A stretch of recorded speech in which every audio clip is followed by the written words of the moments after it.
जय माता दी। नमस्कार। अन्न कैसे दूषित होता है? कहते हैं कि जब हम कमाई गलत काम से करते हैं तो भी दूषित है। वो दूषित कमाई घर परिवार खाएगा।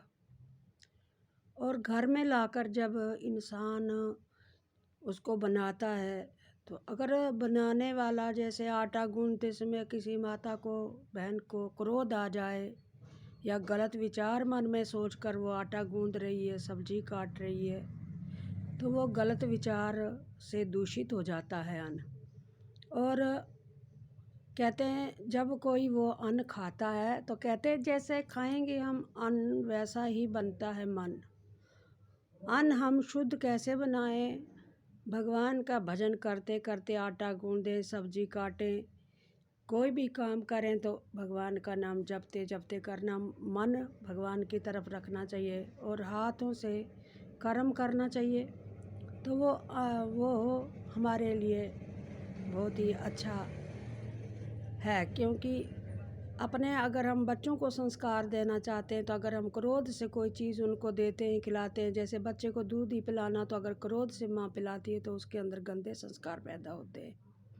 और अगर प्रेम से उसको दूध पिलाती है कि लोरी देकर पिलाएगी कि मैं भगवान को दूध पिला रही हूँ, मेरा छोटा सा नन्हा लाला कान्हा कान्हा है मेरी गोद में, मैं उसको दूध पिला रही हूँ, भगवान के भाव से पिलाएगी तो वो इसको अच्छे संस्कार आएंगे। और अगर हम गुस्से में कोई भी काम करते हैं तो वो गलत संस्कार पड़ते हैं। तो अन्न दूषित। और भी जैसे मासिक धर्म बहनों को आता है, माताओं को मासिक धर्म जब आता है तो उस मासिक धर्म में जब वो खाना बनाती हैं तो वो अन्न भी दूषित हो जाता है। कहते 5-7 दिन तक माताओं को खाना नहीं बनाना चाहिए। उससे जो भी पुरुष वह खाना खाते हैं तो उनकी बुद्धि नाश हो जाती है। वो सही और गलत का विचार नहीं कर पाते, उनकी बुद्धि दूषित हो जाती है।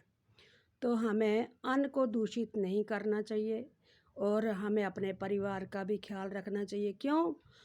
अब पुरुष कहेंगे कि क्यों भाई नारियों के लिए ऐसा क्यों है? जो पुरुष जनेऊधारी होते हैं, जिन्होंने गायत्री धारण की होती है, तो जनेऊ पहनने वाला पुरुष वो एक शुद्ध होता है। तो अगर भगवान से उसका संबंध होता है, सूर्य देव से उसका संबंध होता है, तो अगर वो अन्न दूषित अन्न खाता है तो वो दूषित अन्न उसके लिए कुप्रभाव डालेगा, उसकी बुद्धि को उसके मन को मलिन करेगा, बुद्धि को विनाश करेगा। तो हमें अन्न को दूषित नहीं करना चाहिए। हमें ख्याल रखना चाहिए अपना, परिवार का, अपनों का। तो हमें माताओं को शर्म, ये भगवान की दी हुई चीज़ है, तो इसमें शर्म क्या करनी है कि हम जी खाना अगर नहीं बनाएंगे तो लोगों को पता चल जाएगा कि हम ठीक नहीं हैं। ऐसा कुछ भी नहीं है, ये भगवान की दी हुई चीज़ है, तो इसको स्वीकार करना चाहिए और परिवार में मिलजुल कर एक दूसरे को खाना बनाना चाहिए।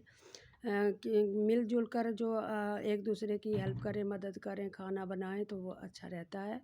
तो यही, अगर आपको मेरी बातें ये अच्छी लगती हैं तो दूसरों को भी शेयर करें, बांटें। तो इन्हीं शब्दों के साथ जय माता की। नमस्कार।